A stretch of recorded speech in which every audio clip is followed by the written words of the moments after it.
ఏంటి నేను కరివేపాకు చూపిస్తున్నాను అనుకుంటున్నారా? కరివేపాకు వల్ల చాలా లాభాలు ఉన్నాయి. దీనివల్ల ఐరన్ అంటే జుట్టు నల్లగా అవ్వటానికి ఉపయోగపడుతుంది. దీన్ని ఇలాగే పచ్చిగా తినచ్చు, లేదంటే కూరల్లో కూడా వాడుకోవచ్చు. ఇండియాలో అయితే మనము తీసి పక్కన పడేస్తూ ఉంటాము, మనుషులనైనా కరివేపాకునైనా అట్లా కూరల్లో తీసి పెట్టి. కానీ దాన్ని వాడితే వాటి వల్ల ఉపయోగాలు చాలా ఉంటాయండి. అలాగే మంచి మనుషులని తీసి పక్కకు పెట్టకండి, ఈ కరివేపాకును కూడా తీసి పక్కకు పెట్టకండి. తినండి, కూరలతో పాటు వీటిని కూడా తినండి. వీటిని కూడా తింటే మంచిగా ఐరన్ వస్తుంది. ఇప్పుడు తెలియదండి, 40-45 వచ్చాక ఈ ఐరన్ విలువ బాగా తెలుస్తుందండి. అప్పుడు అలసట, తలనొప్పులు, ఇంకా ఆరోగ్యము అన్నీ ఉంటాయి.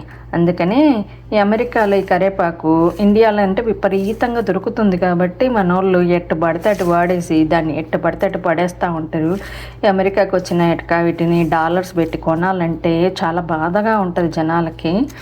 బట్ ఇంట్లో పెంచుకుంటే అదో తృప్తి. నచ్చితే వైరల్ చేసి సబ్స్క్రైబ్ చేసుకోండి. దీన్ని మంచిగా వైరల్ చేస్తారని అనుకుంటున్నా. చూద్దాం మరి ఎంతమందికి నచ్చుతుందో, ఎంతమంది ద్వేషిస్తారో నాకు తెలియదు మరి.